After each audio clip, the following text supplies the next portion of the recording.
Everyone, एक बार फिर से आप सभी का हमारे YouTube channel KSM English grammar classes में स्वागत है। आज का जो हमारा टॉपिक है वो डायरेक्ट इनडायरेक्ट के अंतर्गत ऑप्टेटिव सेंटेंस है, जो कि लास्ट टॉपिक है हमारा। इसके बाद में फिर आपको सिखाएंगे बिल्कुल बड़े बड़े वाक्य जिनमें 2-3 सेंटेंस जो हैं एक साथ में दिए गए होंगे, इम्परेटिव के भी होंगे, असर्टिव के भी होंगे, इंट्रोगेटिव के भी होंगे, अर्थात बड़े बड़े वाक्य आपको बनाना सिखाएंगे। वैसे जो हमारा टॉपिक है आज डायरेक्ट इनडायरेक्ट का लास्ट टॉपिक है। अगर आपने वीडियो शुरू से नहीं देखी हैं तो बिल्कुल आप शुरू से देखिएगा, समझ में आएंगे। और फिर भी अगर आपको दिक्कत है तो आप कमेंट कीजिएगा, आपकी समस्या को सुलझाने का पूरा प्रयास किया जाएगा।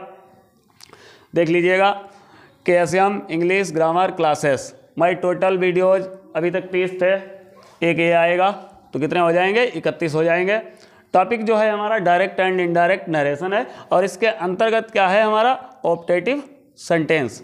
इसके अंतर्गत अर्थात जो सेंटेंस हमारे 5 प्रकार के अभी हमने आपको बताए थे, तो असर्टिव आपको बता चुके, इंट्रोगेटिव बता चुके और इम्परेटिव बता चुके, और कल आपको एक्सक्लेमेटरी बताया था। तो आज हमारा लास्ट है ऑप्टेटिव सेंटेंस। सबसे पहले देख लीजिएगा पहचान।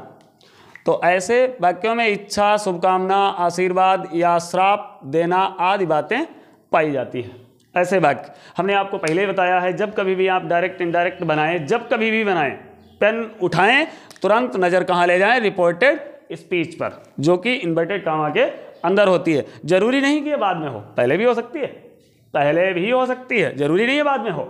लेकिन आपको क्या करना है, जब आप बनाएंगे तो रिपोर्टेड स्पीच बाद में लाएंगे और रिपोर्टिंग स्पीच पहले ले जाएंगे।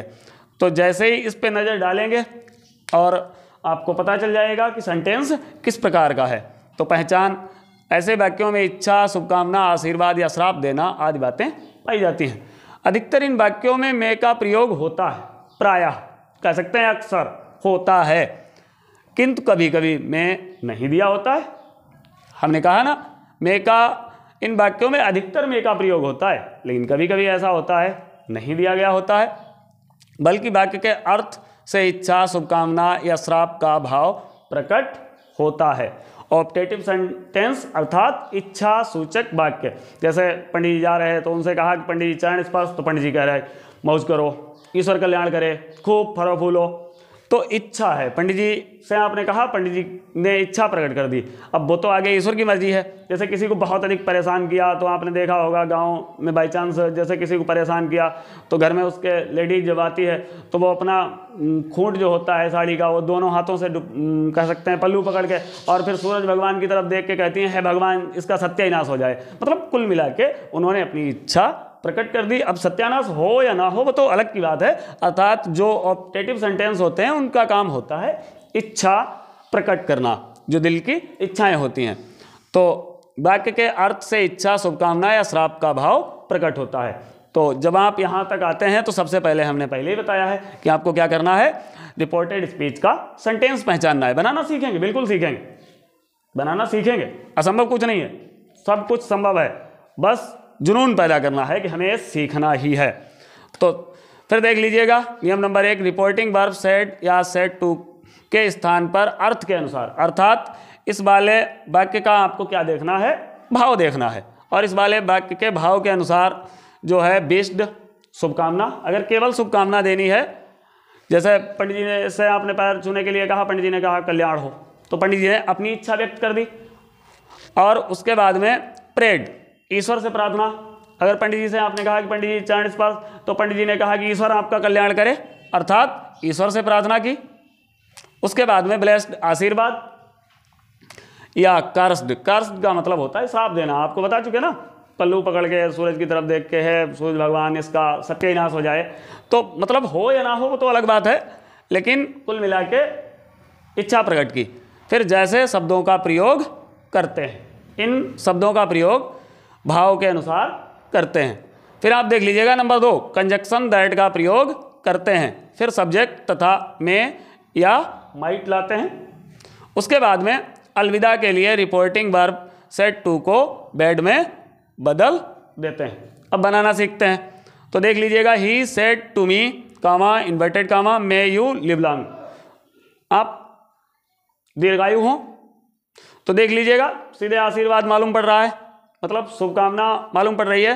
तो इसको कैसे बनाएंगे, ही, और उसके बाद में सेड को काहे में बदल देंगे, देख लीजिएगा, शुभकामना अगर केवल है तो काहे में बदल देंगे, बिस्ड में। तो यहाँ पे क्या हो जाएगा, बिस्ड,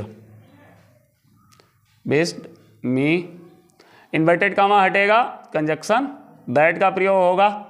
और आपको बता चुके हैं कि ये देख लीजिएगा, कंजक्शन दैट का प्रयोग करते हैं, फिर सब्जेक्ट तथा में या माइट लाते हैं। तो कंजक्शन दैट हो गया, फिर सब्जेक्ट, यू मी के अनुसार चेंज होगा, यहाँ पे हो जाएगा आई, क्योंकि इसकी पोजीशन क्या है, सब्जेक्ट, और ये ऑब्जेक्ट है तो इसका सब्जेक्ट लेके आएंगे तो आई हो जाएगा।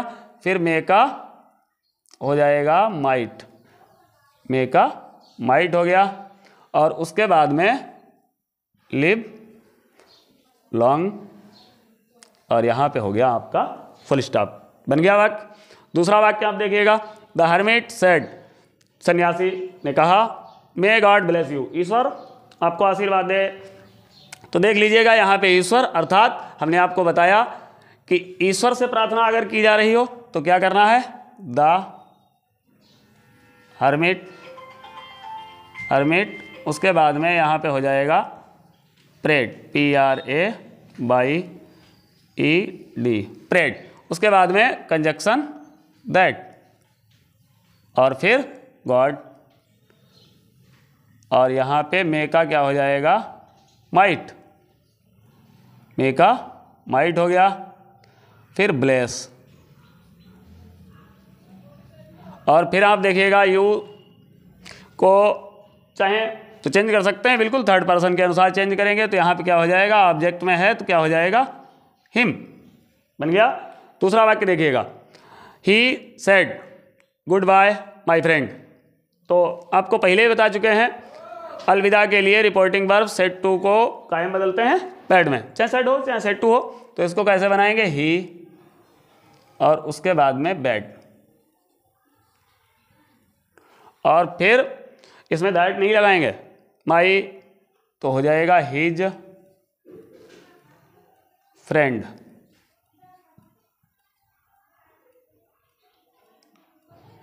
फ्रेंड।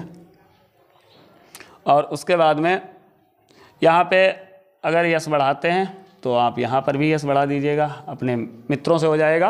और उसके बाद में गुड बाय, बन गया वाक्य आपका। ध्यान रखिएगा ऐसे वाक्यों को, अगर जैसे हैप्पी बर्थडे वाले वगैरह जो भी वाक्य होंगे तो आप ध्यान रखिएगा, फिर दैट का प्रयोग नहीं होता है। इसको देख लीजिएगा, अभी आपको बताया था श्राप का भाव प्रकट होता है, तो श्राप के लिए काहे का प्रयोग होता है, कर्स्ड का। तो यहाँ पे क्या हो जाएगा, आई कर्स्ड, फिर दैट, और फिर my enemy might go to help, full stop हो गया। उम्मीद करते हैं आपके समझ में आया होगा। अगर फिर भी बाई चांस आपको थोड़ी बहुत दिक्कत है तो आप कमेंट कीजिएगा और बताइएगा, आपकी समस्या को हमने कहा पूरा समाधान किया जाएगा, हल किया जाएगा। और वीडियो अगर आपको पसंद आ रही है तो आप वीडियो को लाइक करें, कमेंट करें, और चैनल हमारा नहीं है आपका है। हमने आपको पहले ही बताया, अगर कोई अच्छा कर रहा है तो इनाम दो, और गलत कर रहा है तो सज़ा दो। अच्छा कर रहा है इनाम दोगे, दोबारा फिर अच्छा करेगा, उससे भी बेहतर करेगा, और गलत कर रहा है तो सज़ा दो जिससे कि दोबारा ना करे। तो वीडियो अगर पसंद आ रही है तो आप ऐसे ही अपना आशीर्वाद बनाए रखें, आशीर्वाद के रूप में लाइक और कमेंट करते रहें। धन्यवाद।